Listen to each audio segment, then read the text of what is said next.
илгээж чадаагүй биш. Их бичвэр байхад их бичвэр дотроос юу өгөх гээд байгаа тэр мессежийг нь олж хараагүй л бодож байна. 그렇기 때문에 이제 말씀을 전하는 목사는 본문과 메시지의 차이가 무엇인가를 알아야 돼요. Тийм учраас үг дамжуулж байгаа хончлох гэж байгаа пасторуудын хувьд болохоор юуныг юус анхаарах хэрэгтэй. Зөвхөн их бичвэрээр зардаг пастор биш, та бүхэн их бичвэрээр дамжуулж мессеж өгдөг пастор болох хэрэгтэй. 재밌는 것은 내가 어떤 본문을 딱 정했을 때 실제 설교를 듣는 사람도 그 본문을 알고 있어요. За яг үнэндээ байж тээ пасторууд номлолоо. Пасторын номлож байгаа агуулгыг итгэгчнэр ч гэсэн мэдэн штэ тэр агуулгыг. 그런데도 그것도 또 전하는 거예요. Гэхдээ итгэгчнэр нь тухайн бичвэрийг мэдчихсэн ч гэсэн пастор хүн мэдж байгаа тэр бичвэрийг нь бариад номлодог штэ. 그래서 여러분이 본문과 메시지의 차이가 무엇인가를 항상 생각을 해야 돼요. Тийм учраас та бүхний хувьд ч гэсэн тий өгж байгаа их бичвэр болон их бичвэр доторх өгөх гээд байгаа захиас нь юу вэ, мессеж нь юу вэ гэдгийг маш сайн энэ ялгааг олж харах хэрэгтэй. 자, 그러면 예를 들어서 여기 제가 결혼 반지를 꼈습니다. За би ингээд хормынхаа бүгжтэй байгаа. 금반지 결혼 반지입니다. За энэ миний алтан бүгж бол миний одоо тий хормын бүгж байна. 이걸 본문이라고 한번 해봅시다. За тэгвэл миний энэ гарт байгаа энэ хормын алтан бүгжийг та бүхэн их бичвэр гэд бодъё. 결혼 반지라고 하는 본문을 통해서 여러분에게 내가 설교를 한다고 해보세요. За би алтан бүгж гэдэг нэртэй их бичвэрээр та бүхэнд өнөөдөр сургаал заалаа гэж бодъё. 한 사람은 이렇게 설교를 합니다. 아, 저것은 금반지입니다. 금입니다. 한 돈에 얼마입니다. 저것은 몇 돈짜리입니다. 저걸 끼고 있는 저 사람은 굉장히 부자입니다. 만약 이렇게 설교를 했다면 그것은 설교가 아니라 이 금반지에 대한 지식이에요. За эхний пастор алтан бүгж гэдэг сэдвээр одоо их бичвэрээ бариад сургаал заалаа гэж бодъё тий. За ингэж сургаал зааж болох юм гин. За энэ бол алтаар хийсэн алтаа. Энэ алтны үнэ нь бол тэдэн грамм орсон тий. Тэдэн төгрөгийн үнэтэй. Энэ алтан бүгж зүүж байгаа хүн бол өөрөө маш баян хүчрхэг хүн гэдэг. Ийм хэлбэртэй номлол заалаа гэж бодъё. Тэгвэл энэ пастор өгж байгаа мессеж нь зүгээр л мэдлэгийн тухайн хүмүүс хүргэж ийн гэсэн үг ээ. 그것은 금반지에 대한 지식이지 금반지에 대한 메시지는 아니라는 거예요. Өөрөөр хэлбэл алтан бүгжний тухай хүмүүс мэдлэг буюу мэдээллийг л өгөөд байгаа болохоос биш алтан бүгж доторх захиас буюу мессежийг дамжуулаагүй хүн гэсэн үг ээ. 여러분 오늘 반지 본문의 제목이 뭐냐면 결혼 반지예요. За тэгвэл энэ их бичвэрийн өнөөдөр сэдв нь юу вэ гэвэл хурмын алтан бүгж. 그렇다면 이 결혼 금반지의 메시지는 뭐냐? 나는 결혼했습니다. 나에게는 아내가 있습니다. 하는 그 메시지를 담고 있는 거예요. Тэгвэл өнөөдрийн их бичвэрээр дамжуулаад хурмын алтан бүгж гэдэг сэдвийн гол өгж байгаа мессеж нь би энэ бүгжийг зүүснээрээ би бол хүнтэй суусан гэрэлсэн хүн шүү тий гэсэн энэ гол одоо бичвэр байгаа. Юу захиас байгаа гэсэн үг ээ. 이것이 얼마나 비싼가, 얼마나 나가는가, 얼마나 부자인가, 이것이 성분이 어떤가, 여러분 이것이 중요한 게 아니라. Тийм учраас энэ алтны үнц, энэ орц найрлага, үн төгөр, хідэн төгрөний үн төгөрг нь бол гол өгж байгаа мессеж огтхонч биш юм байна. 나는 결혼했고 나에게는 아내가 있으니 나한테 나는 결혼한 사람입니다라고 하는 메시지를 나는 지금 이 금반지를 가지고 여러분에게 전하는 겁니다. Өөрөөр хэлбэл алтан бүгж миний зөөсөн учир шалтгаан бол би бол хүнтэй гэрэлсэн хүн, би их нэртэй хүн гэсэн энэ гол мессежийг хүмүүст хүргэх нь чухал мессеж юм аа. 결혼한 사람이 반지를 끼고 있다는 것은 나는 이렇게 부자입니다. 이 얘기를 하려고 낀 게 아니에요. Тэгвэл гэрэлсэн хүмүүстэй гартаа хурмын бүгж зүүдэг нь би бол хэдэн төгрөгийн үнэтэй бүгж зүүчээд байна гэдэг хүмүүс харуулах нь бол гол зүйл биш шүү дээ. 나는 결혼한 유부녀니까 아가씨 나한테 커피 마시자고 마세요. 이 얘기를 하는 거예요. Өөрөөр хэлбэл хэн нэгэн залуухан эмэгтэйд чи миний бүгжийг харж гин үү? Би чинь залуухан эмэгтэй чамтай кофе уух хүн биш ээ. Би чинь бол гэрэлсэн их нэртэй хүн шүү дээ. 반지 이것은 본문이라면 나는 결혼했습니다. 이것은 이 반지가 우리에게 주는 메시지라는 거예요. Тийм учраас сая хэлсэнтэй адилхан энэ хурмын алтан бүгж гэдэг сэдвний гол зүйл нь би бол гэрэлсэн, би бол их нэртэй хүн шүү гэсэн гол мессеж энэ бүгжин дотор байгаа гэсэн үг ээ. 설교란 뭔가 보세요. 설교란 1번을 전하는 겁니까? 2번을 전하는 겁니까? За тэгвэл сургаал гэж юу вэ? Нэгдүгээргийн дамжуулах уу, хоёрдугааргийн дамжуулах уу нөө? 2번을 전하는 거예요. Хоёр дахь шүү. 근데 2번은 어디서 나와야 돼? 1번에서 나와요. Тэгвэл хоёр дахь нь хаанаас гарах вэ гэх юм бол нэгдэх буюу их бичвэр дундаас гарч байгаа хоёр дахь шүү. 내가 전하려고 하는 메시지가 1번에서 나오지 않으면 그건 설교가 아니에요. Тэгвэл би хоёр дахьыг нь ярьлаа гэж бодъё. Гэхдээ миний хоёр дахь өгөх гээд байгаа мессеж үндсэн их бичвэр дотроос олж авахгүй бол тэр бас жинхэнэ өгж байгаа мессеж биш ээ. 그다음에 내가 1번을 얘기했는데 2번이 없으면 그것도 설교가 아니에요. Тэгвэл өөрөөр хэлбэлдээ би хоёрыг ярьсан ч нэг нь байхгүй бол энэ бас муу адил сургаал биш 그렇기 ээ. 때문에 반드시 메시지는 1번에서 나와야 되고 그다음에 1번과 2번은 다르다 하는 것을 우리가 이해를 해야 Тийм учраас бид нар энүүгээр дамжуулаад нэгдэх буюу хоёр дахь нэгдэх дотроос хоёр дахьыг нь гаргаж дамжуулах нь жинхэнэ сургаал. Өөрөөр хэлбэл их бичвэр мессеж хоёр ийхүү ялгаатай шүү гэдгийг олж мэдэх нь чухал юм аа. 자, 이걸 하고 이번에는 이제 뭘 이렇게 한번 보시냐면 하나님 무슨 하나님과 그 다음에 선악과 하나님과 아담 여기 하나님이 있어요. За бүгдээрээ хоёр дахь агуулгыг харах юм бол сайн муу мэдүүлэгч модны жимстэд гарч байгаа. 무슨 자 여기 하나님이 있어요. За тэнд бурхан байлаа. 여기 아담이 있어요. За тэнд адам байлаа. 하나님과 아담 사이에 뭐가 있냐면 선악과가 있어요. Тэгвэл бурхан адам хоёрын дунд юу байгаа вэ? 하나님은 아담에게 선악과를 먹지 말라 하고 말씀을 За 했어요. манайх нэг самбарын бичиглөө дүр анхаарахгүйгээр бурхан адам хоёрын дунд юу байгаа вэ? Сайн мууг мэдүүлэх мод байгаа.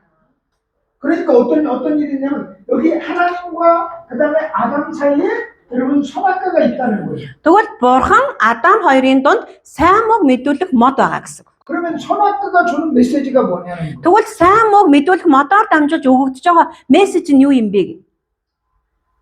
아담이 선악과를 먹었습니다. За өнөөх адам сайн мууг мэдүүлэх модны жимсийг идчихлээ.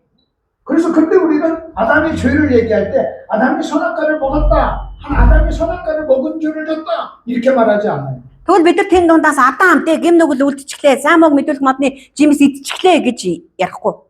아담이 하나님께 불순종했다. 이렇게 얘기해요. Өөрөөр хэлбэл адамын энэ үйлдэл нь бурханд дуулуургүй байсан үйлдэл юм аа. 그러면 여러분 잘 한번 들어보십시오. Тэгвэл та нар сайн сонсороо. 아담이 선악과를 먹었을 때 하나님은 너 선악과 먹었구나 이렇게 성경은 말하지 않고 네가 나에게 불순종했구나 이렇게 말을 한다는 거예요. Тэгвэл бид нар Библиэс харах юм бол бурхан Адамыг хандахдаа чи сайн мууг мэдүүлэх модны жимсээс идчихлээ шүү гэж бурхан хэлээгүй. Бурханы хэлсэн үгийг харах юм бол чи надад дуулуургүй хандсан үйлдэл хийлээ штэ гэсэн. 그러면 여기서 우리가 발견할 수 있는 아주 중요한 메시지가 있어요. Тэгвэл энүүгээр дамжуулаад бидний маш чухал гол мессежийг олж илрүүлэх нэг зүйл байна. 아담이 선악과에 대해서 한 행위는 선악과에 대한 행위가 아니라 하나님께 대한 행위였다. Тэгвэл Адамын тухайн үйлдсэн үйлдэл буюу хандлагыг нь харах юм бол сайн мууг мэдүүлэх модны жимсийг идсэн хандлага биш. Сайн мууг мэдүүлэх модны жимсийг идсэн энэ үйлдэл нь бурханд хандж байгаа хандлага гэсэн үг юм аа. 그러면 이 선악과는 어떤 메시지를 가지고 있냐? Тэгвэл сайн мууг мэдүүлэх энэ мод өөрөө юуг илэрхийлж байна вэ? Өгж байгаа мессеж нь юу вэ? 기본적으로 몇 가지 그 1번 보세요. 기본적으로 몇 가지 그 메시지를 가지고 있어요. За нэгдүгээр хэгийг нь бид нар харах юм бол яг үндсэн утгаар нь харах юм бол хэд хэдэн бидэрт энэ зүйлийг одоо агуулгыг гол өгж байгаа. 요한복음 17장 4절입니다. За Иохан та нар 17-гийн 4-р эшлэлийг харуул. 아버지께서 내게 하라고 주신 일을 내가 이루어 순종이죠. 아버지를 이 세상에서 영화롭게 했다 그랬습니다. Хий гэж надад өгсөн ажлыг тань гүйцэтгэн би таныг газар дээр алдаршуулваа гэсэн. 그러니까 선악과는 어떤 메시지를 가지고 있느냐? 너 나를 영화롭게 해라고 하는 메시지를 가지고 있는. Тэгвэл сайн мууг мэдүүлэх мод өөрөө бурхныг алдаршуулах тэр зүйл юм аа гэж ойлгож байна. 지금 하나님께서 아담에게 선악과 먹지 말라 하고 그 말씀한 그 말씀 속에는 네가 이 선악과를 먹지 않으면 나를 영화롭게 하는 거야 라는 메시지를 가지고 있는 거예요. Өөрөөр хэлбэл бурхан Адамд хандаж чи энэ сайн мууг мэдүүлэх модны жимснээс огт идэж болохгүй гэж хэлсэн бурхны энэ хэлсэн үгэн доторх гол мессеж нь хэрвээ чи сайн мууг мэдүүлэх модны жимсийг идэхгүй байх чинь намайг алдаршуулж байгаа хэрэг юм а гэсэн энэ мессежийг гол агуулж байгаа гэсэн үг юм аа. 그러니까 아담이 선악과를 먹은 것이 아니라 하나님을 영화롭게 하지 않은 것입니다. Тийм учраас Адамын хийсэн үйлдэл нь тэр сайн мууг мэдүүлэх модны жимснээс эзэн энэ үйлдэл нь өөрөө бурхныг алдаршуулаагүй буюу бурханд дуулуургүй хандсан үйлдэл юм аа. 그것이 선악과의 메시지예요. Энэ бол сайн мууг мэдүүлэх модны жимснээс бидэнд өгж байгаа гол агуулга буюу мессеж юм аа. 자, 우리 아까 금반지 가지고 한번 얘기해요. 결혼 반지 가지고 얘기해 봅시다. За тэгвэл бүгдээрээ одоо нөгөө хурмын энэ бүгжээрээ дамжуулаад дахиад хараад үзье. 금이 얼마인가 그것이 중요한 게 아니에요. Тэгээ өөрөөр хэлбэл энэ миний гарцуулж байгаа алтан бүгжний үнэлгээ нь хэд вэ? Хэдэн төгрөгийн үнэтэй болоо гэдэг нь чухал биш ээ. 금이 얼마나 아름다운가 그게 중요한 게 아니에요. Тэ энэ алт маш гоё харагдаж байгаас тэ үзэсгэлэнтэй харагдаж байгаа бидтэй гэж хэлэх нь бас чухал биш ээ. 그 결혼 반지는 나는 결혼했습니다 라고 하는 메시지를 다른 사람에게 보여주는 거예요. Өөрөөр хэлбэл би энэ хурмын бүгж зүйлснээрээ би өөрөө энэ хурмын үнцнийг хүмүүс ойлгуулж байгаа хэрэг юм аа. 그런데 그 결혼 반지를 보면서 아 저것은 10돈짜리야. 크기가 얼마야. 돈이 얼마나가 이것을 아는 것이 중요한 게 아니라는 거예요. Өөрөөр хэлбэл энэ бүгжний алтын орцсон бол тэдэн грамм үнэтэй алт юм аа. Тэдэн төгрөгөөр бодлож авсан юм аа гэдэг нь огт чухал биш ээ. 어떤 사람은 결혼 반지를 큰 거 막 1kg짜리 차고 있어요. За зарим хүмүүсийг харах юм бол маш одоо граммын өндөртөө маш том юм хурмын бүгж зүүж байгаа бас хүмүүс харагддаг байдаг. 어떤 사람은 결혼 반지를 조그마한 걸 끼고 있어요. За зарим хүмүүс харах юм бол хурмын бүгж нь жижигхэн тийм одоо жижигхэн юм бүгж байдаг. 그 반지의 가격이 중요하다면 큰 것과 작은 것은 차이가 있어요. Тэгвэл хэрвээ биднэрт энэ алтан энэ хурмын бүгжний хэрвээ өмнөнийх нь ялгаа нь бидэр чухал байсан бол хүмүүс ихэхдээ томыг нь зүүн нэстэй тий. 그러나 지금 그 결혼 반지는 크기의 문제를 얘기하는 게 아니라는 거예요. Тийм учраас энэ хурмын бүгж өөрөө тэр том жижиг алтны орц хэдэн граммаас үл хамаарна. 내가 큰 것을 끼고 있든 작은 것을 끼고 있든 똑같은 메시지 나는 결혼했습니다 라는 메시지를 가지고 있는 Та хурмын бүгж чинь том хэлбэртэй томч бай жижигхэн хурмын бүгж зүсэн чи нэг л мессежийг өгж байгаа гэдгийг ойлгох хэрэгтэй. Би бол гэрэлсэн, би бол их нэртэй. 만약 그 결혼 반지의 메시지가 가격이었다면 큰 것을 끼고 있는 사람이 좋은 거죠. Тэгвэл хэрвээ энэ бүгжний өгж байгаа гол мессеж нь хэрвээ үн цэнд нь байсан бол том үнэтэй хурмын бүгж зүүж байгаа хүн чухал гэсэн үг үстэй. 그 반지의 메시지가 가격이었다면 큰 반지와 작은 반지는 차이가 있어요. Тэгвэл бүгжний энэ үн цэндний ялгаа байгаад байгаа бол том жижиг бүгж ч гэсэн өөрөө ялгаатай гэсэн үг. 그러나 가격이 지금 메시지가 아니었기 때문에 큰 것이나 작은 것이나 결국은 같은 메시지를 전하고 있다는 거예요. Тийм учраас бүгжний одоо гол өгж байгаа мессежний үн цэнд бол үн огт хамаарахгүйгээр яг жижиг том бүгжч бай нэг л үн цэний мессежийг өгж байгаа гэдэг нь чухал юм аа. 선악과가 가지고 있는 첫 번째 메시지는 뭐냐? 네가 순종하면 나는 영화롭게 돼. 순종해서 나를 영화롭게 해. 라고 하는 메시지를 가지고 있었거든요. Тэгвэл сайн үг мэдүүлэх модны жимсний хамгийн үндсэн нэгдүгээрт нь бидэнд өгж байгаа гол мессеж нь юу вэ гэвэл энэ жимснээс идэхгүй байх чинь бурхныг алдаршуулах үйл явдал юм аа. 지금 하나님께서 창세기 2장 16, 17절에 선악과를 먹지 말라 그렇게 말씀하는 것은 하나님이 아담에게 순종을 요구하고 있는 거예요. Тийм учраас бурхан эхлээд номон дээр Адам хандаад Адама чи энэ сайн үг мэдүүлэх модны жимснээс огт идэж болохгүй хүрч болохгүй гэж хэлсэн үгэнд агуулж байгаа гол мессеж энэ юм аа. 그러니까 선악과를 먹지 말라 하는 이 말은 너 나에게 순종해 이 메시지를 가지고 있는 거예요. Өөрөөр хэлбэл сайн үг мэдүүлэх модны жимснээс чи идэж болохгүй гэдэг нь чи надад дуулууртай бай гэсэн үг юм аа. 그러면 도대체 하나님은 순종이 무엇이길래 우리에게 순종을 요구하고 있냐는 거예요. Тэгвэл дуулууртай байдал гэдэг нь яг юу болоод бурхан тэгвэл хүнээс дуулууртай байдлыг шаардаад байгаа юм бэ? 다시 말하면 순종은 어떤 메시지를 가지고 있냐는 거예요. Тэгвэл дахиад та бүхэнд хэлэх юм бол дуулууртай байдал яг ямар мессежийг бидэнд өгöd байгаа юм бэ гэж. 첫째는 하나님을 영화롭게 한다. Нэгдүгээр нь дуулууртай байдал нь өөрөө бурханыг алдаршуулах зүйл юм аа. 두 번째 보십시오. За хоёрдугаарыг та нар хараарай. 너희는 나를 불러 주여 주여 하면서도 어찌하여 내가 말하는 것을 행하지 않느냐. 순종은 하나님은 주인이십니다. 라는 메시지를 가지고 있는 거예요. Лук 6-гийн 46 дугаар бид нар ишлэг харах юм бол та нар намайг эзэн минь гэж дууддаг хэрнээ юунд хийснийг минь үйлдэлгүй юм бэ гэх. Энэ хоёр дахь өгж байгаа мессеж нь бол бурхан эзэн юм аа. 자, 내가 결혼 반지를 끼고 나는 결혼했습니다. 라는 메시지를 가지고 있듯이 하나님께서 아담에게 순종, 선악과를 먹지 말라. 그 말은 나는 너의 주인이야. 이 메시지를 가지고 있다는 거예요. Хурмын бүгжний үнцэн түрүүн та бүхэнд хэлсэнтэй адилхан хурмын бүгж нь өөрөө би гэрэлсээ би их нэртэй гэдгийг илчилж байгаатай адилхан бурхан сайн үг мэдүүлэх модны жимснээс идэж болохгүй гэж хэлсэн хоёр дахь гол өгж байгаа мессеж нь бол Адама би чиний эзэн бол би юм а гэдгийг илэрхийлж байгаа мессеж юм 그러니까 а. 아담이 선악과를 먹었다는 얘기는 그냥 단순히 선악과를 먹었다는 말이 아니라 나는 당신을 주인으로 섬기기 싫어요. 내가 주인이야. 하고 얘기하는 거예요. Тэгвэл Адам ч гэсэн сайн үг мэдүүлэх модны жимсийг эзэн гэсэн Адамын хийсэн үйлдэл нь би таныг эзнээ болохгүй. Би өөрийнхөө амьдралын эзэн болмоор байна гэж хийсэн үйлдэл гэсэн үг юм аа. 결국 순종이란 하나님은 나의 주인이십니다. 요 얘기를 하고 있는 거예요. Тэгвэл дуулууртай байдал яг юу юм бэ? Дуулууртай байдлын гол өгж байгаа мессеж нь юу вэ гэвэл тийм ээ бурхан минь та бол миний эзэн юм а гэсэн үг юм а. 여러분이 지금 오늘 하나님께 어떤 걸 순종하면 하나님은 나의 주인입니다.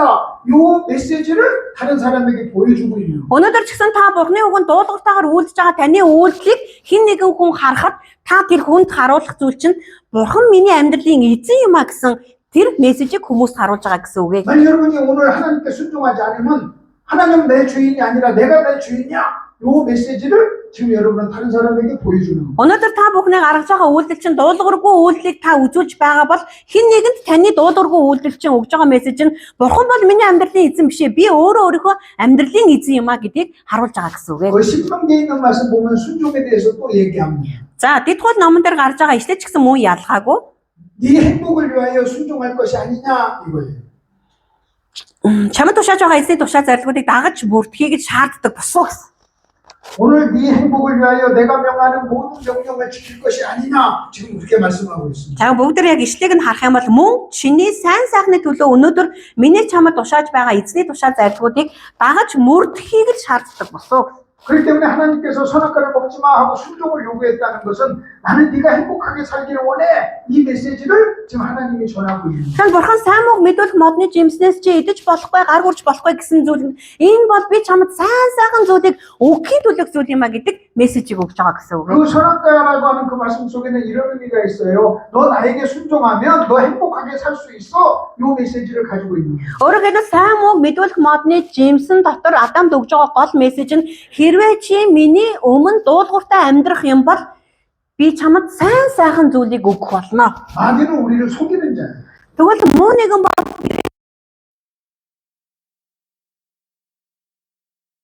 하나님의 메시지를 듣지 못하게 자꾸 역사를 해요. тийм учраас бурхны үгээр дамжуулж бурхны өгж байгаа тэр мессежийг ойлгуулахад муу нэгэн өргөж бидэнд саа доторыг тавьж хуурам эхэлдэг нэг юм аа. 그렇기 때문에 우리가 그 선악과를 먹지 말라고 하시는 그 하나님의 순종 속에서 이런 메시지를 듣지 못했다면 우리는 지금 마귀에게 속고 있는 거예요. Хэрэг өнөөдөр ч гэсэн та бүхэн те өнөөдрийн сонсож байгаа үгийн дагуу сайн мог мэдүүлэх модны жимсэн доторх цаад өгж байгаа санаа нь энэ байсан юм биш үү гэж та өнөөдрийн энэ гурван зүйлийг хэрвээ олж хараагүй байвал та мөн муу нэгэнд хууртаад энийг олж хараагүй бурхан дуулууртаа байж чадаагүй гэсэн үйлдэл юм аа.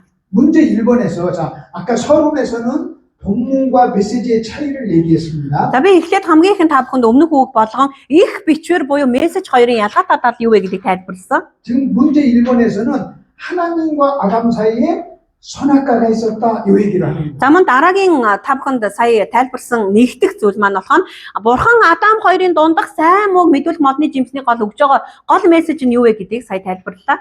문제 1번을 통해서 우리가 꼭 배워야 될 것은 뭐냐면 아담이 선악과를 어떻게 대했느냐는 것은 곧 하나님을 어떻게 대하느냐와 같은 얘기예요. Тэгэхээр нэгдүгээрт нь бидний бурхан Адам хоёрын дунд байгаа сайн мог мэдүүлэх модны жимсээр нь дамжуулаад Адамын сайн мог мэдүүлэх модны жимснээс идсэн үйлдэл нь жимсийг зөвхөн эзэн төдий биш ээ. Энэ үйлдэл нь өөрөө бурханд хандж байгаа хандлага юм байна. Үйлдэж байгаа үйлдэл юм байна гэдгийг олж харсан.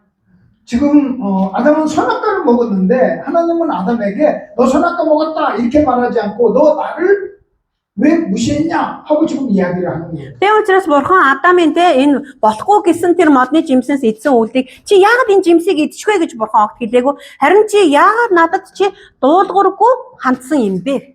제가 일본에서 여러분에게 말하려고 하는 게 하나님과 아담 사이에는 선악과가 있었다. 이 개념을 이해하시라는 거예요. Тэгэхээр би та бүхэнд нэгдүгээрт нь дамжуулахыг хүсэж байгаа зүйл маань бурхан Адам хоёрын дунд байгаа сайн мог мэдүүлэх модны жимсээр дамжуулж өгж байгаа гол ухагдхан буюу гол мессежийг ойлгуулахыг хүссэн юм аа. 이해가 되시죠? Ойлгосноо та бүхэн? 자, 그러면 이것을 조금 한번 적용을 한번 해봅시다. За тэгвэл бүгдээрээ яг энэ ойлгосон сурсан зүйлээ хэрэгжүүлэх гэдэг үзье.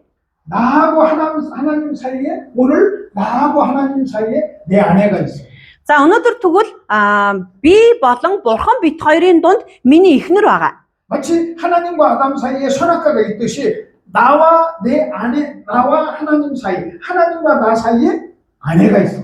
Бурхан Адам хоёрын дунд сайн мог мэдүүлэх мод байсантай адилхан бурхан бит хоёрын дунд миний эхнэр байгаа. 에덴 동산의 선악과는 오늘 지금 내 아내의 모습으로 나타난 거예요.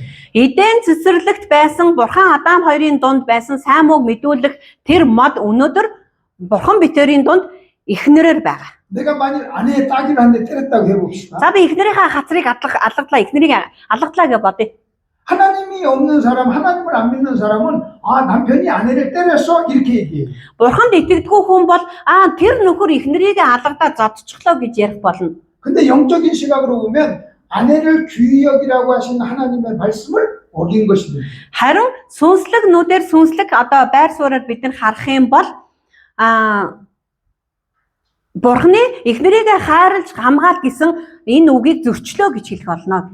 아담이 선악과를 먹었어요. 하나님을 인정하지 않는 사람의 눈에는 아담이 선악과를 먹은 거예요. За тэгээ Адам ч гэсэн сайн мог мэдүүлэх модны жимснээс эзэн энэ үйлийг үйл итгэгч хүн харахад ч гэсэн Адам тэр жимснээс идчихлээ л гэж харах болно. 그러나 하나님을 인정하는 사람의 눈에는 아담이 하나님께 불순종했다 이렇게 말을 하는 거예요. Харин Бурхныг хүлээн зөвшөөрсөн Бурханд итгэдэг хүмүүсийн байр суурьнаас харах юм бол Адамын энэ хийсэн үйлдэл нь Бурханд дуулуургүй хандсан үйлдэл юм байна гэж харах болно. 마찬가지로 여기 남편이 아내의 뺨을 때렸을 때 하나님이 없는 사람 눈에는 남편이 아내의 뺨을 때린 거지만 하나님을 인정하고 말씀을 아는 사람 눈에는 하나님의 말씀, 아내를 사랑하라고 하신 하나님의 말씀을 어긴 것이 되거든요. Тэгэхээр эхнэрийнхээ хацрыг алгацсан өнөг нөхрийг Бурханд итгэдэггүй, Бурхныг хүлээн зөвшөөрдөггүй хүмүүс харахтаа нөхөр нь эхнэрээ зодчихжээ, алгацчихлаа гэж харах болно. Харин Бурхныг хүлээн зөвшөөрдөг итгэдэг хүмүүс болгоно эхнэрээ хайр гэсэн Бурхны тушаалыг зөрчсөн үйлдэл байна. 마치 하나님과 아담 사이에 선악과가 있듯이 하나님과 남편이 나 사이에 내 아내가 있는 거예요. Яг үүнтэй адилхан дахиад хэлэхэд Бурхан Адам хоёрын дунд сайн мог мэдүүлэх мод байсантай адилхан өнөөдөр Бурхан бидний дунд эхнэр маань байна. 이것을 아내 입장에서 보면 아내와 남편 사이에는 아내와 하나님 사이에는 남편이 있는 거예요. За мөн ялгаагүй эхнэрийн байр суурьнаас харах юм бол эхнэр Бурхан хоёрын дунд нөхөр нь байгаа. 그래서 성경은 뭐라고 나오냐면 모든 일을 하나님께 하라 그렇게 얘기해요. Тийм учраас Библиэрээс харах юм бол Бурхан юу ч хийсэн чи Бурханы алдрын төлөө хий гэсэн үг байдаг. 그러니까 내가 지금 아내에게 하는 것이, 내가 지금 남편에게 하는 것이 하나님께 하는 것이다라고 생각하지 않으면 그 사람은 그리스찬이 아니라는 거예요. Тэгвэл өнөөдөр та бүхэн эхнэртэйгээ хандж байгаа хандлага, нөхөртөөгөө хандж байгаа хандлага чинь ямар байх нь Бурхантай шууд хандж байгаатай яг ялгаагүй. Хэрвээ энэ хандж байгаа хандлагаар чинь таныг христчин хүн мөн үү, христчин биш үү гэдгийг чинь мэдэх боломжтой. 이제 2번을 한번 보겠습니다. За бүгд хоёр дахь хэсэг рүү орцгоё. 2번을 보면 이제는 똑같은 법칙으로 하나님과 이스라엘 백성 사이에 가나안 땅이 있어요. Бүгд яг саяын сурсан зарчмынхаа дагуу харах юм бол Бурхан Израиль хоёрын дунд Канаан нутаг байгаа.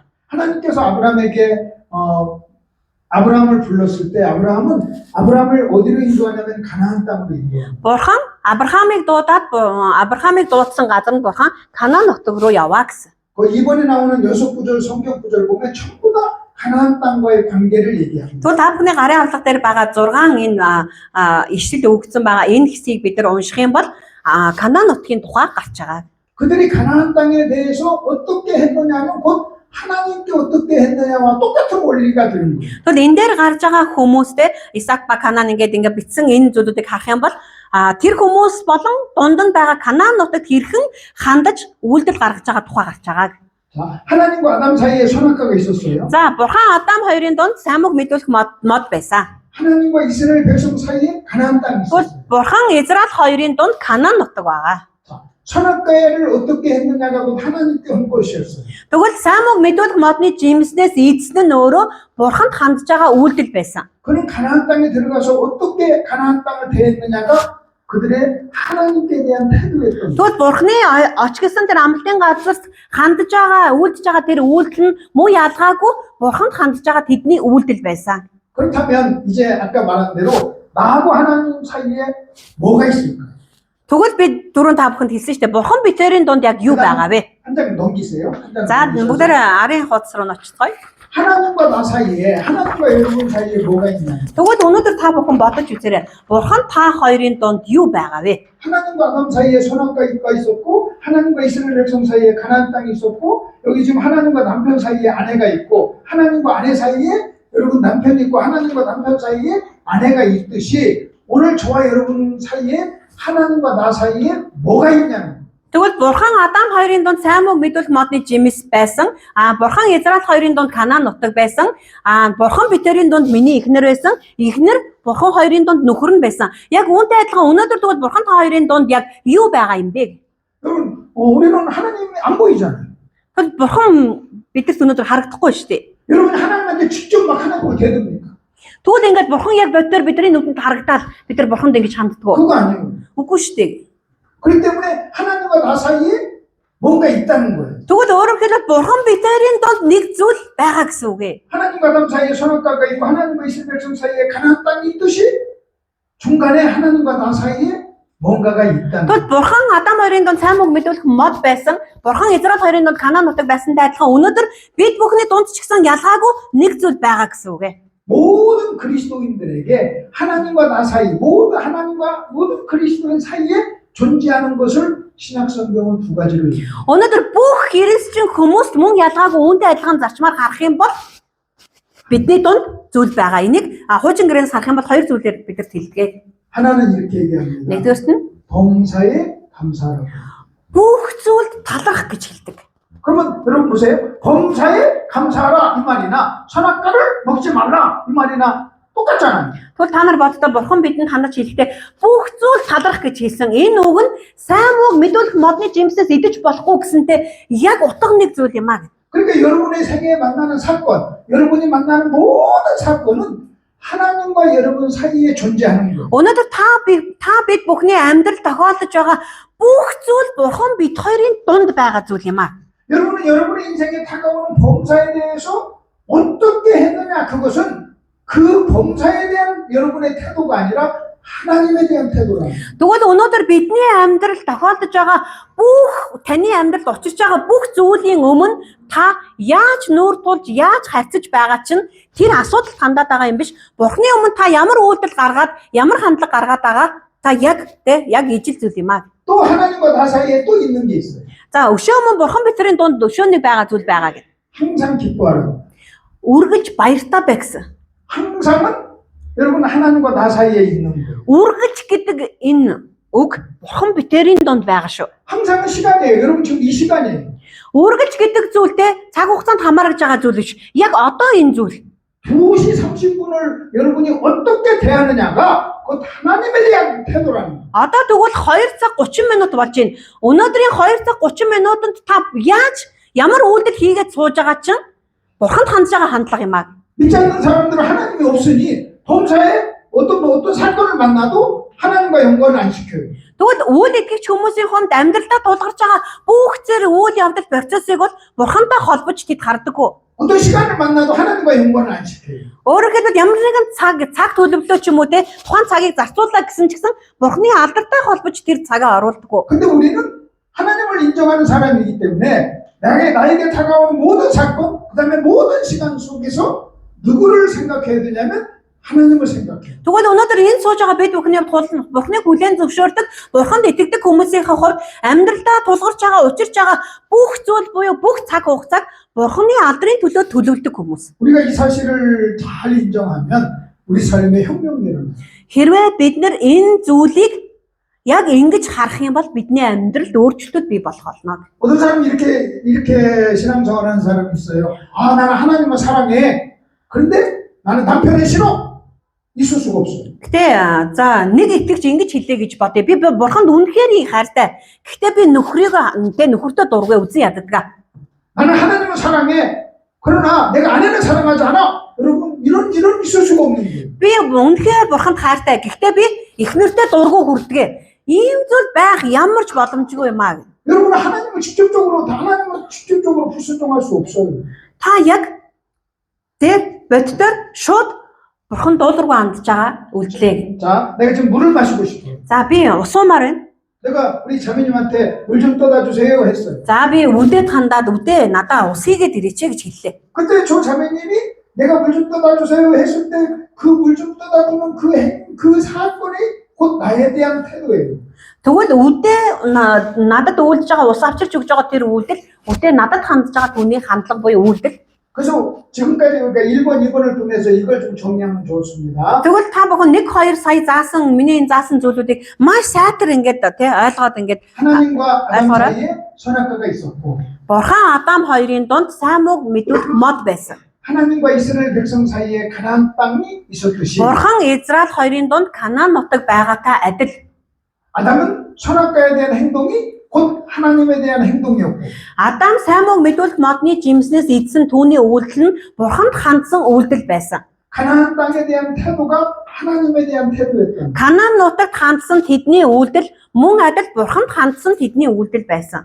우리는 하나님과 나 사이에 있는 중간 것이 없다면 하나님을 내가 어떻게 표현할 수 있는가 그걸 알 길이 없는 거예요. Тэгвэл бид нар Бурхан бид хоёрын дунд ямар нэгэн зүйл байж аж түүнд хандж байгаа хандлагаар дамжуулж би Бурханд хэрхэн хандж байгаа чинь одоо үнэлэгдэж гарч ирнэ л гэсэн үг. 제가 인생을 살다가 원수를 만났어요. За би амьдрал дундаа нэгэн одоо тий өссөн дайсантай таарлаа. 신앙이란 뭐냐면 하나님과 나 사이에 원수가 있다는 걸 인정하는 거예요. Итгэл өөрөө тий миний амьдрал дунд өстөн дайсан гарч ирнэ гэдгийг хүлээн зөвшөөрөх өөр итгэл 그래서 юм аа. 하나님이 저 원수에 대해서 어떻게 하라고 했는가를 찾아야 돼요. Тэгвэл Бурхан миний амьдралд хулгарч байгаа энэ дайсантай яаж ханд гэж Бурхан хэлсэн Бурханы тэр үгэнд бид нар анхаарах хэрэгтэй. 하나님이 원수를 용서하고 사랑하라고 그랬어요. Тэгвэл Бурхан та нар дайснаа уучлаад хайрлаарай гэж хэлсэн шүү дээ. 내가 만난 원수를 내가 용서하고 사랑하면 나는 그 사람에게 한 것이 아니라 하나님께 한 거라는 거예요. Тэгвэл таны амьдралд өнөөдөр учирч байгаа тулгарч байгаа тэр дайсныг Бурхан уучлаад хайрлаарай гэсэн та тэр дайснаа уучлчихлаа хайрлчихлаа. Тэгвэл та тэр дайсандаа хандаж байгаа үйлдэл биш ээ. Та Бурханы хэлсэн үгэнд хариу үйлдэл Бурханд үйлдэж байгаа үйлдэл юм аа гэх. 이렇게 하고 이제 3번으로 넘어갑시다. За ийхүү яг энэ ойлголтоо бүгдээрээ үргэлжлүүлээд 3 дахь руу орё. 오늘 우리 본문에 있는 내용입니다.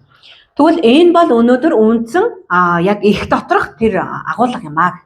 모세가 각 지파에서 한 사람씩 사람을 대표를 뽑아서 가나안 땅을 정탐하도록 했어요. За Мосегийн хувьд болохоор Бурханы амлалтын газар руу орохоос өмнө хэдэн одоо туршуулуудыг тагнуул туршуулуудыг сонгож авдаг.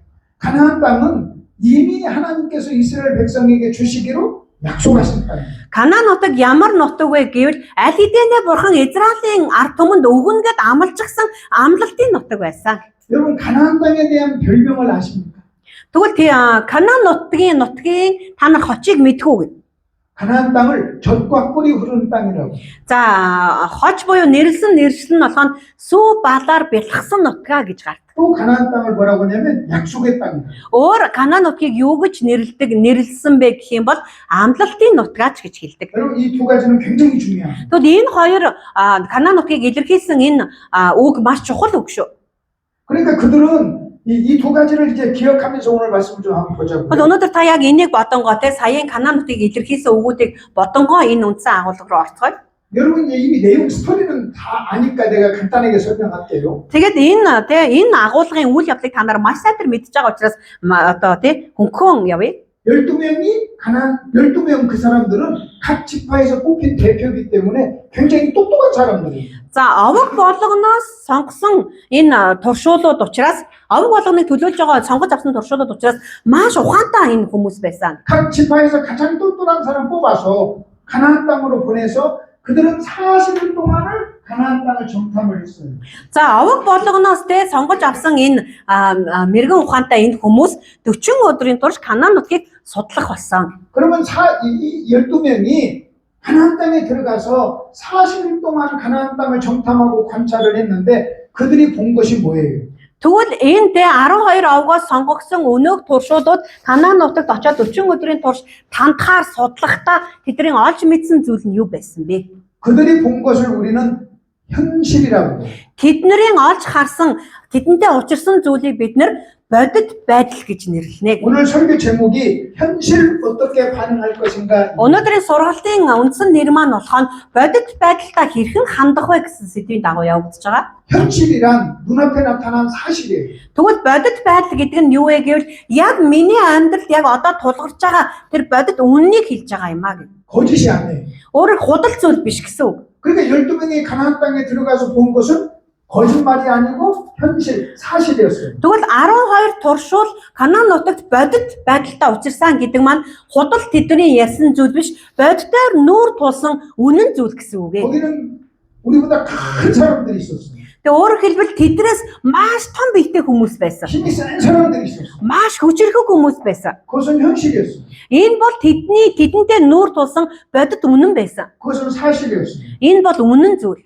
근데 한국에서 현실이라는 말을 할 때는 지금 여러분 몽골에서 쓰는 현실이라는 말과 약간의 다른 의미도 가지고 있어요. За Солонгосын хувьд болохоор бодит байдал гэдэг үгийг харах юм бол шууд хүмүүс ингээ ойлгоно гэнэлтэй. Гэхдээ монголоор болохоор бодит байдал гэдгийг яг үнэнтэй нүүр тулж байгаа процессыг бодит байдал гэдэг байгаа. Жоохон ялгаатай.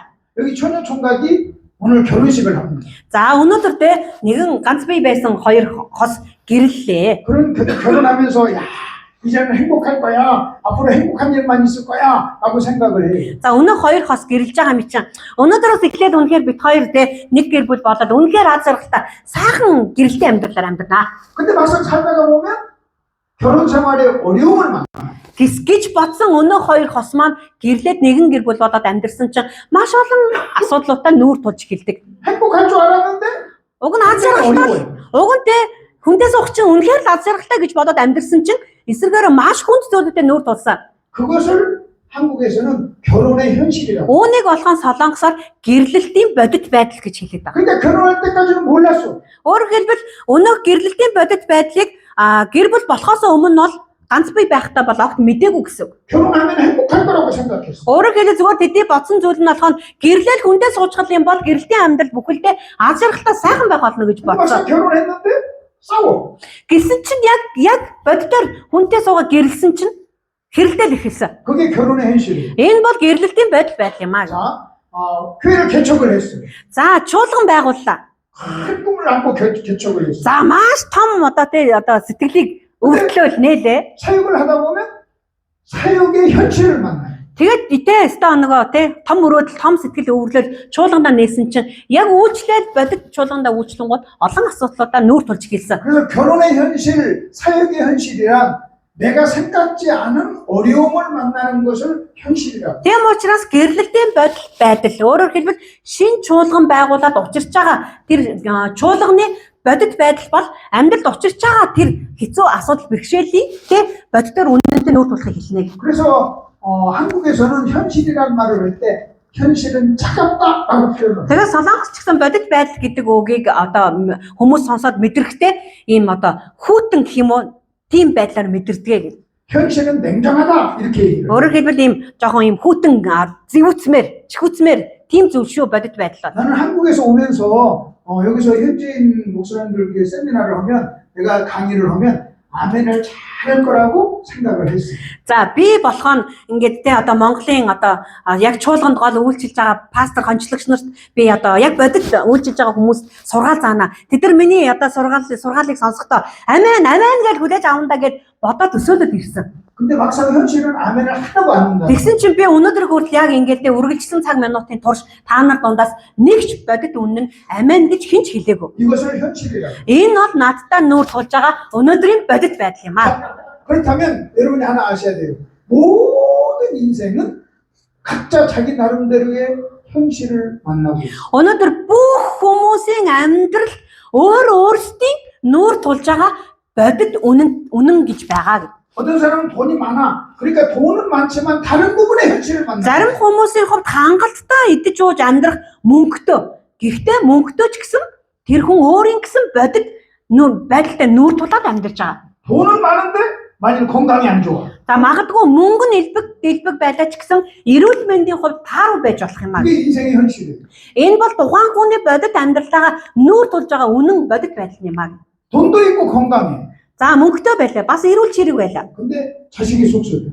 Гэхдээ хүүхдүүд нь болж бүтдэггүй. 그것도 인생의 현실이에요. Энэ ч гэсэн тухайн гэр бүлд учирч байгаа бодит үнэн юм аа. 그래서 우리가 알아야 될 것은 우리는 하나님이 아니기 때문에 모든 인생은 각자 자기 나름대로의 현실을 만나고 있다는 거예요. Тэгвэл өнөөдөр бид нар бурхан биш тийм үү? Энэ сууж байгаа хүмүүс бүгдээрээ ч гэсэн өөрийн гисэн амьдралдаа тулгарч байгаа бодит үнэнтэй нүүр тулаад явж байгаа хүмүүсээ 현실이 없는 사람은 없어요. бодит үнэн байхгүй хүн бол нэгч байхгүй гэх. 현실의 종류만 다를 뿐이죠. Харин нөгөө ямар бодит бодит үнэнтэй нүүр тулж ийн гэдэг нь л өөр болохоос биш. 그러면 12명이 가나안 땅에 들어가서 가나안 땅에 땅의 것을 봤어. 직접 눈으로 봤어요. За өнөөг сонгогдсон 12 туршил яг боддоор Канаан нутагт очоод бодит байдалтай нүүр тулгарсан. 그래서 그들이 가나안 땅에 들어가서 그들이 보고 만난 게 뭐냐? 현실이었다.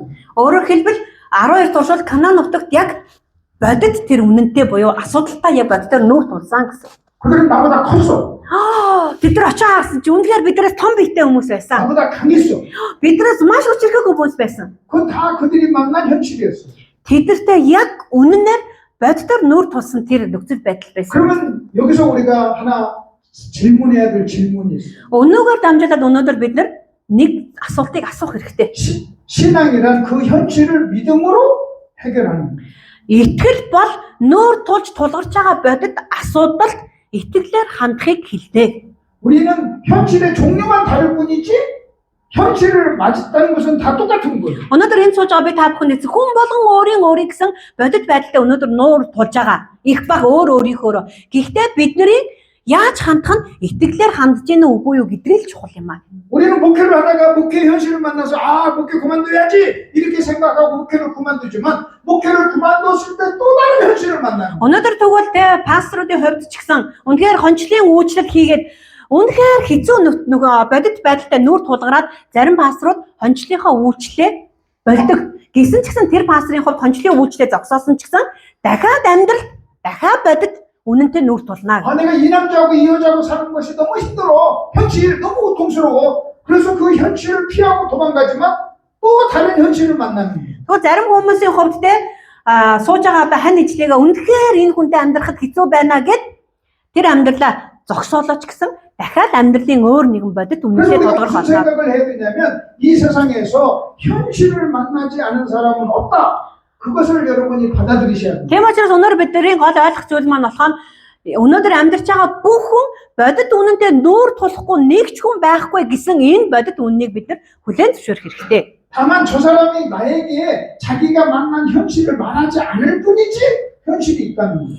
Гэхдээ зарим хүмүүс яг амьдрал тулгарч байгаа бодит үннийг хинтэж ярьдаггүй хуваалцдаггүй хүмүүс байдаг. Хуваалцахгүй байлаа гэж тэр хүн зүг зүгээр амьдраад байгаа юм биш. Гэхдээ өөрийн гэсэн бодит үнэнтэй нүүр тулаад амьдарч байгаа гэсэн. 그래서 우리가 사람을 만날 때 이 생각을 해야 돼요. 이 사람도 이 사람의 현실이 있어. 나에게 말하지 않아도 이 사람의 현실이 있어. 이것을 인정하면서 그 사람을 보면 서로 불쌍히 여길 수가 있는. Тийм учраас бид хэн нэгнийгтэй өөр нүдээр харахаас илүүгээр надад ярихгүй байсан ч гэсэн энэ хүн бол өөрөө өөрийн бодит үнэнтэй нүүр тулаад явж байгаа хүн юм а гэж харах юм бол тэр хүнийг бид нэр өрөвдөн хайрлах зүрх сэтгэл төрөх болно. 자, 12명은 40일 동안 정탐해서 가나안 땅의 현실을 만났어요. Тэгэхээр 12 туршил 40 өдрийн турш Канаан нутгийг тандахаар явах процесстэй бодит үнэнтэй тэд нүүр тулсан юм аа. 우리 앞부분에서 얘기했습니다. 하나님과 이스라엘 백성 사이에 가나안 땅이 있었다고 얘기했어요. За дөрөв би хэлсэн шүү дээ тий.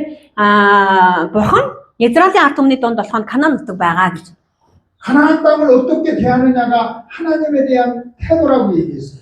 Тэгэхээр Израилийн ард түмэн Канаан нутагт яаж хандж байгаа тэдний хандлага үйлдэл нь Бурханд шууд хандж байгаа хандлага үйлдэл юм аа. 그리고 12명이 전부 다 현실을 똑같이 본 거예요. Тэгвэл 12 туршилд яг боддоор тэр бодит үнэнтэй нүүр тулсан.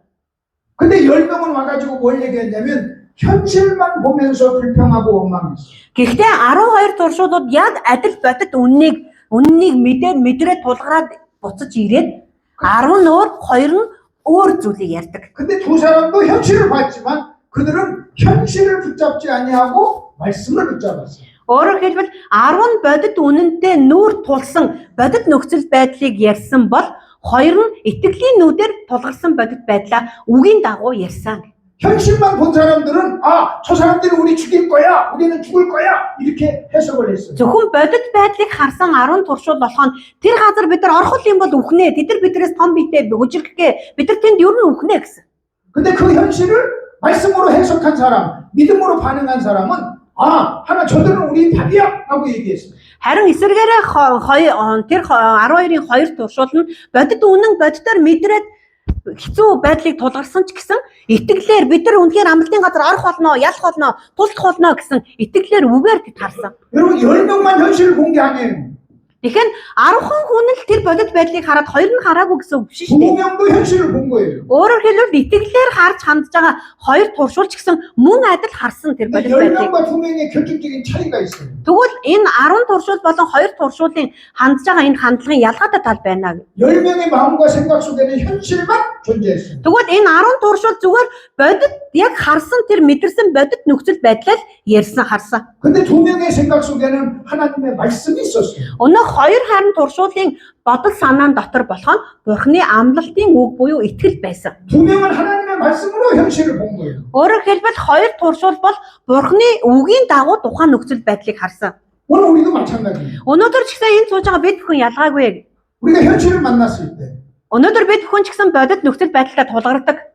만약 그 현실을 하나님의 말씀으로 해석하고 반응하지 아니하면 10명과 똑같은 반응을 하게 됩니다. Өнөөдөр энэ сууж байгаа та бүхэн яг мөн адил ялгаагүй бодит нөхцөл байдлыг та яаж хандж байгаа чи 10 туршуул шиг бодит байдлыг нь харж гин үү? Эсвэл 2 туршуул шиг итгэлээр үгээр харж гин үү гэдэг чинь болоо. 근데 그 10명의 보고를 들은 모든 이스라엘 백성들, 여호수아와 갈렙을 빼는 모든 이스라엘 백성들은 현실에 대한 해석, 10명의 이야기에 쏙 빠졌어요.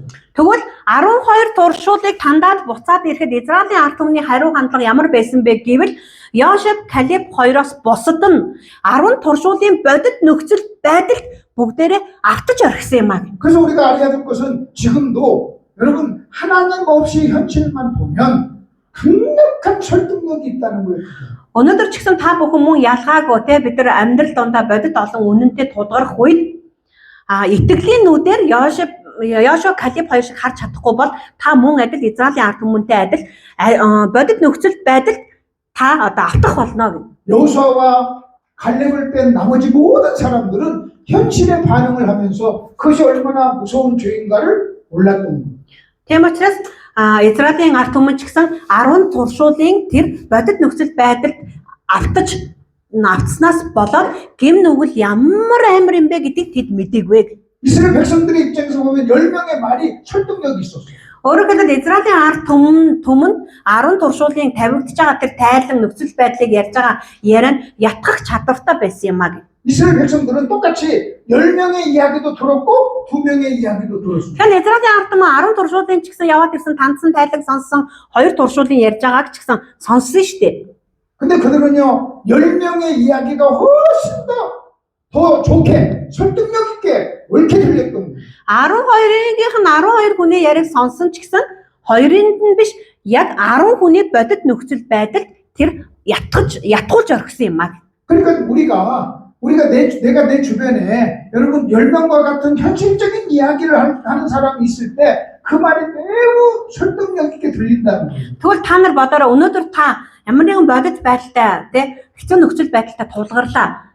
Таны эргэн тойронд байгаа хүмүүсээс ирж байгаа яриа 10 туршуултаа адил яриа танд ятгах болно. Гэхдээ энэ ятгалаг ямар хүчтэй намайг ятгах эзэмдэж болохыг та нар сайн анхаарах хэрэгтэй. 또 하나 중요한 것은 여러분이 여러분 자신에게 10명의 말을 할 것인가 2명의 말을 할 것인가 여러분이 선택을 해요. Гэхдээ маш чухал зүйл нь та өнөөдөр тулгарч байгаа бодит нөхцөл байдалтай тулгархдаа таны өөрийн бодол яриа чинь өөртөө ярьж байгаа яриа чинь 10 туршуулын яриаг та өөртөө хэлж гин үү 2 туршуулын яриаг хэлж гин үү гэдэг чинь таны өөрийн сонголт юм аа. 성경은 내가 나에게 얘기한다고 해요.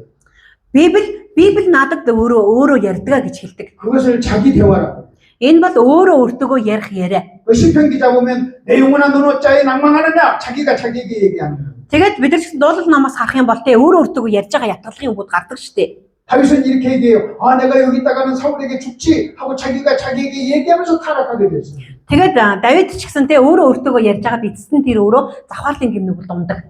어떤 죄를 짓든 모든 죄는요 자기가 자기에게 말했기 때문에 그 죄를 짓는 거예요. Тэгвэл гимнүгэл хийж байгаа хүмүүсийг тэ гим дунж байгаа гимнүгэл хийж байгаа хүмүүсийг харах юм бол өөртөө яриад өөрөөгөө ятгахны улмаас тэр гимнүглийн үйлдэлийг тухайн хүн өөрөө сонгож үйлдэж хийж байгаа юм аа. 그런데 여러분이 여러분 자신에게 현실적인 이야기를 자꾸 하고 그 말을 여러분 자신이 듣는다면 스스로 속는 거예요. Тийм учраас та өнөөдөр тэ бодит нөхцөл байдалтай та тулгархдаа өөртөө яаж ярьж, юуг яриулж, өөрийгөө яаж ятгах, яаж сонголт хийж байгаа чинь та өөрөө юм аа.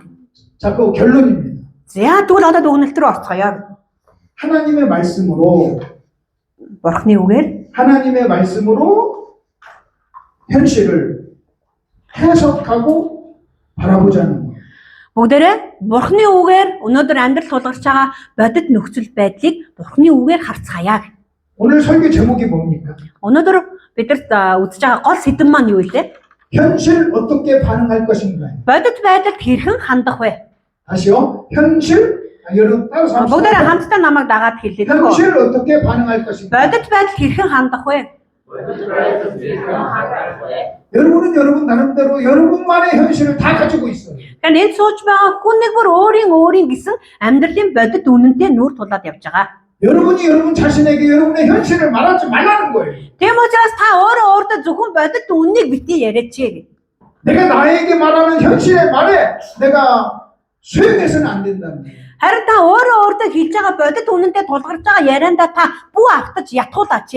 그 현실을 우리는 어떻게 해야 되느냐? 말씀으로 해석하고 믿음으로 반응을 해야 돼요. Харин та учирч байгаа бодит байдалтай үгээр хандаж үгээр ятгаж итгэлээр та өөрийгөө ятгуулах хэрэгтэй. 아멘. 아멘. 자, 거기 이제 결론 성경 구절 두 개를 보겠습니다. За, дүгнэлтийн хэсэгт байгаа хоёр ишлэл байгаа. 시편 90편 10절에 있는 말씀 우리 같이 한번 За, бүгдээрээ 읽겠습니다. хамтдаа дуулал 90 10 дугаар ишлэгийг хамт уншия 3. 시작. Амьдралын маань өдөр хоногуд 70 жил, хүч чадалтай байх аваас 80 жил боловч тэдгээрийн ориглон зүдүүр уй гашуу дунд өнгөрнө. Тэгэвч энэ нь өнгөрч бид халин одно. 시편 90편 10절을 하나님께서 모세를 통해서 우리에게 주신 말씀이에요. За, дуулал 90 10 дугаар энэ ишлэл Мосеогоор дамжуулж бурхан бидэнд хэлсэн үг ээ. 그것을 현실이라고 생각하세요. Энэ ишлэлийг бид нар бодит амьдралын үнэн гэж харах хэрэгтэй. 우리의 인생이 70이요 강건하면 80이라도 수고와 잘하면 슬픔과 수고와 슬픔뿐이다. 이게 우리 인생의 현실이에요. Хүмүүс ихэнхдээ энэлгээдээр амьдрахтаа нэг 70 жилээ, үсрээл нэг хүч чадалтай бол 80 жилд амьдрнаа. Гэхдээ яг хүмүүсийн амьдралын бодит үнэн бол зовлон зүдгүүр уй гашуу дунд л байдаг штэ гэсэн нь өөрөө амьдралын бодит үнэн юм аа. 이 세상에 존재하는 모든 사람은 이 하나님의 말씀, 이 현실 속에 다 영향을 받게 됩니다. Өнөөдөр энэлгээдээр амьдарч байгаа бүх хүн төрлөختөн өнөөдөр Бурхны энэ хэлсэн үгэн дундах бодит амьдрал дунд амьдарч байгаа хүмүүс 모세는 маа. 놀라운 삶을 산 사람입니다. Мосе бол гайхалтай амьдралаар амьдарсан. 그는 왕자의 삶을 살았어요. Тэр бол хан хүүгийн амьдралаар амьдарсан нэг. 그는 지도자의 삶을 살았어요. Тэр удирдагчийн амьдралаар амьдарсан. 하나님 앞에 하나님께서는 모세와 같은 선지자가 일어난 적이 없다고 말했어요. Бурхан Мосе шиг даруй нэгэн энэлгээдээр байхгүй гэж хэлсэн. 근데 하나님께서는 그 모세의 힘을 통해서 인생의 현실을 얘기하고 있어요. Бурхан өнөөдөр энэ ишлэлээр Мосеогоор дамжуулаад амьдралын бодит үннийг, бодит байдлыг бидэнд илчилж байна. 왕자로 살고 한평생 지도자로 살고 한평생 하나님과 교제하고 엄청난 놀라운 삶을 살았는데도 하나님은 그 사람 모세의 힘을 통해서 뭐라고 얘기했냐면 수고와 슬픔밖에 없다고 얘기합니다. Та бүхэн боддоо Мосе бүхэл бүтэн хан хүүгийн амьдралаар амьдарсан, удирдагчийн амьдралаар амьдарсан. Бурхантай өмнөхөр анд найзтайгаа мэд Бурхантай гүн гүнзгий нөхөрсөн Мосегийн амаар дамжуулаад Бурхан өнөөдөр эцэст нь хүмүүний амьдрал өөрөө зовлон зүдгүүр уй гашуу дундал байдаг штэ гэж амьдралын үнийг бидэнд хэлж байна. 모세가 인간적으로 비참하게 산 사람이 아니에요. Мосе бүхэлдээ амьдрал нь бүр яхаа алдсан, өрөвдөлтэй амьдралаар, хөөрхөлтэй амьдралаар тэр амьдраагүй штэ. 그럼에도 불구하고 수고와 슬픔이라고 했는데 이것이 우리 모든 인생의 뭐다? 현실. Гэтэ тэр гайхалтай амьдралаар амьдарсан нэгэн ч гэсэн амьдралын хүмүүний амьдралыг ийхүү бодит байдлыг бидэрт хэлж байна. 시편 90편을 1번 현실이라고 쓰세요. За тийм учраас та бүхэн дуулал 90 10 дугаар ишлэгийг өөрийнхөө Библиэлд энэ бол амьдралын бодит байдлаа гэж бичиж. 그다음 두 번째 구절을 보세요. За хоёр дахь ишлэгийг бүгдээ хамтдаа уншия 3. 항상 Өргөж баяртай бай, тасралгүй залбир, бүх зүйл таларх, өчмөн бол та нарын төлөө Христосийн 하나님의 뜻입니다. 이것은 하나님의 말씀이에요. 명령이에요. Энэ бол Бурхны тушаал. 1번은 현실, 2번은 말씀. За нэгдүгээрт нь болохоор амьдралын бодит үнэн, хоёрдугаарт нь болохоор Бурхны үг буюу тушаал. 여러분 우리도 이 두 가지 지금 이 두 가지 말씀 앞에 우리도 서 있는 거예요. Яг энэ ишлэл дээр гарч байгаа бодит энэ амьдралын бодит үнний өмнө өнөөдөр бид бүхэн зогсож 근데 байна. 재밌는 것은요. 1번도 하나님 말씀하셨고 2번도 하나님 말씀하셨어요. Нэгдхийг нь ч Бурхан хэлж гэн, хоёр дахь ишлэгийг нь ч Бурхан хэлж байна. 여러분 하나님은 우리의 현실을 모르시는 분이 아니에요. Өнөөдөр та бидний бодит амьдралын үннийг бурхан мэдэхгүй нэг юм биш ээ. 아멘 하시길 바랍니다. Амен гэж. 하나님은 우리의 현실을 모르는 게 아니에요. Бурхан бидний амьдралын бодит үннийг мэдэхгүй нэгэн бол биш ээ. 다 아세요. Бурхан бид бүхний бодит амьдрал тулгарч байгаа үннийг 그래서 мэднэ. 모세를 통해서 인생의 현실이 이렇다 하고 이야기를 Тийм 합니다. учраас бурхан Мосеогоор дамжуулаад өнөөдөр бид бүхэнд амьдралын бодит үнэн бол ийм юм аа гэж хэлж байна. 여러분만 당하는 수고와 슬픔이 아니에요. Зөвхөн та л зовоод хэцүү байгаад хэцүү бодит үнэнтэй та ганцаараа тулгараад байгаа юм огт биш ээ. 저 사람이 나에게 말하지 않아도 저 사람의 눈물이 있는 거예요.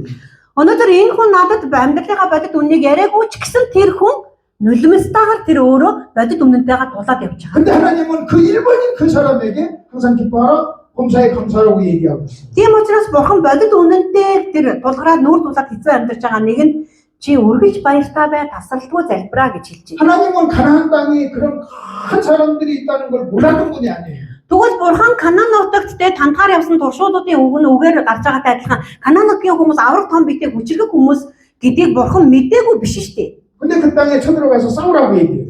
Гэсэн ч гэсэн бурхан авраг том биетэй хүчтэй хүмүүс байсныг мэдсэн ч гэсэн бурхан тийшээ ороод та нар тэмцээ тулалдаа гэсэн. 그럼 우리가 1번과 2번에서 현실과 그 다음에 하나님의 약속, 하나님의 명령, 하나님의 말씀 사이에 갭을 발견할 수 있는. Тийм учраас та бүхэн дүгнэлтийн энэ хоёр ишлэлээр дамжуулаад яг амьдрал тулгарч байгаа бодит үнэн буюу бурханы үг буюу тушаалын дундах гол холбогч гүүрийг нь олж хараа гэж хэлж байна. 수고와 슬픔이라고 얘기해놓고 기뻐하고 감사하라고 얘기해요. Тэгвэл та нар боддоо хүмүүний амьдрал бол зовлон зүдгэр уу гашуу дунд өнгөрдгөө гэж хэлсэн хэрнээ үргэлж баяртай бай гэж хэлээд байна. 이 간격이 너무나 큰 거예요. Энэ хоорондох зай бол маш том юм аа гэнэ. 네. 자, 그러면 어떻게 이 간격을 우리가 해소하고 이길 수 있냐? Тэгвэл та бүхэн бодит амьдралын үнэн болон бурхны хэлж байгаа үгийн тушаалын дундах энэ зайг ямар том болох зайг харах хэрэгтэй. 하나님은 우리의 1번도 아십니다. Бурхан нэгдүгээрхийг мэдж байгаа. 근데도 하나님께서는 2번을 명령하세요. Гэхдээ нэгийг мэдж байгаа хэрнээ бурхан хоёр дахьыг тушааж байгаа. 여러분 그렇게 하나님께서 말씀하실 때 그렇게 하나님께서 그렇게 말씀하실 때는 우리가 2번을 할 수 있기 때문에 그렇게 말씀한 줄 믿습니다. 다시 말씀하세요. 자, 하나님께서 1번인 우리에게 2번을 말씀하실 때는 우리가 2번처럼 살 수 있기 때문에 말씀하신 줄로 믿습니다. Тэгээ бурхан бидний амьдралыг нэгдэг шиг бодит үнэнтэй тулна. Гэхдээ хоёр дахьыг тушааж байгаа учир шалтгаан нь бид бүхнийг хоёр дахь шиг амьдрч чадна гэж хэлсэн учраас. 여러분 그 이스라엘 백성들은요 가나안 땅에 있는 그 사람들한테 죽은 게 아니에요. 이스라엘 백성들은 네. 이스라엘 백성들은 가나안 땅의 그 창대한 사람들 때문에 죽은 게 아니었어요. Тэгэхээр Израилийн ард түмэн өөрөө өгөж мөхөссөн нь тэр Канаан нутгийн том биетэй хүчрэг хүмүүсийн улмаас биш шүү дээ. 그들은 가나안 땅에 들어가지도 않고 다 죽었어요. Өөрөөр хэлбэл Канаан нутагт орж чадаагүй тэд нар үгсэн шүү дээ. 그 가나안 땅의 창대한 사람 때문에 죽은 것이 아니라 자기들의 입에서 나온 원망 때문에 죽은 거예요. Тийм учраас Израилийн ард түмэндээ Канаан нутагт байгаа хүчрэг тэр том амраг биетэй хүмүүсийн улмаас үгсэн биш. Харин тэд нар амнаасаа гарцсан гомдлын үгнээс болоод тэд Канаан нутагт орж чадлагүй үгсэн. 그리고 여호수아와 칼렙은 가나안 땅에 들어가서 살아남았어요. Харин Йошуа, Калеб хоёр Канаан нутагт амтлын газар 가나안 очсон. 땅을 정복했어요. Тэд Канаан нутгийг эцэстээ эзэлсэн. 여러분 그 여호수아와 칼렙이 가나안 땅을 정복했다는 것은 현실을 정복했다는 거예요. Йошуа, Калеб хоёр Канаан нутгийг эзэлсэн гэдэг нь тэд бодит үннийг ялсан гэсэн үг ээ. 그 나머지 죽은 사람들은 현실 때문에 죽은 게 아니었단 말이에요. Тийм учраас нөгөө үгсэн бусад хүмүүс маань бодит нөхцөл байдлаар тулгараад өгчихсэн юм бас биш. 그들은 믿음으로 살지 않아서 죽은 거예요. Тэд итгэлийн дагуу үйлдэж амьдраагүй учраас өгсөн юм аа. 근데 오히려 믿음으로 산 사람은 살았어요. Харин эцэстээ итгэлээр амьдрсан хүмүүс нь ялсан буюу амьдрч чадсан юм аа. 마찬가지입니다. Яг адил юм аа. 우리 저와 여러분의 인생의 삶에 1번의 현실이 있다 할지라도 하나님께서 2번을 우리에게 명령했다는 것은 우리가 2번처럼 살 수 있음을 믿습니다. Тийм учраас өнөөдөр энэ сууж байгаа та бүхэн яг нэгтэй адилхан амьдралын нөхцөл байдал бодит байдлаа хэцүү байгаа ч гэсэн та бүхнийг бурхан хоёр шиг амьдрч чадна гэж хэлж байгаа учраас энэ үгийг өгч байна. 그러면 1번의 해결책이 뭘까요? Тэгвэл хоёр дахь бид шийдвэрлэх арга нь юу юм бэ? 그 얘기하고 싶게요. Тэр маш амархан. 성령님. Ариун сүнс. 성령님. Ариун сүнс. 성령님만이 1번을 이길 수 있어요. Ариун сүнс нэгдүгээрхийг ялж чадна. 하나님께서는 우리가 수고와 슬픔밖에 없다는 걸 알지만 성령이 계시다는 걸 알기 때문에 2번을 우리에게 명령하신 거예요. Тэгвэл бурхан өнөөдөр бидний амьдралын тэ бодит үнэн бол зовлон зүдгэр уу гашууд донд амьдрахыг бурхан мэдж байгаа ч гэсэн хоёр дахь амьдруулж чадах нэгэн бол ариун сүнс юм а гэдгийг мэдж байгаа учраас юм а. 그렇다면 여러분이 성령을 의지하지 않고 살면 여러분은 몇 번의 삶을 살 수밖에 Тэгвэл бид 없어요. бүхэн өнөөдөр ариун сүнсэд найдаж амьдрах чадахгүй бол нэгдэх шиг амьдрах гэсэн. Хоёр дахь шиг чадахгүй гэсэн.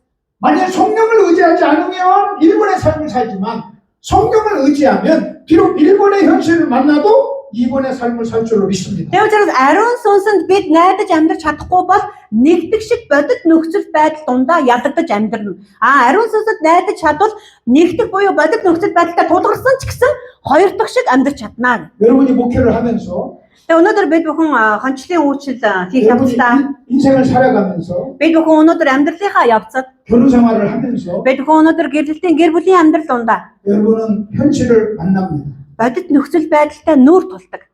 그 현실을 만났을 때 여러분은 하나님 말씀으로 해석하고 말씀으로 반응하는 여러분이 돼서 현실을 이기시는 여러분 되시기를 바랍니다. Тийм учраас та бүхэн амьдралынхаа бүхий л явцын туршид тэ амьдралын хүнд хэцүү нөхцөл байдал бодит үнэнтэй нүүр тулах үе та бүхэн ариун сүнсэн түшиглэж үгийн дагуу итгэлээр амьдраасаа гэж хүсэж байна. 커피 한잔 하고 합시다. За нэг кофе дот өргөжлүүлцгээе.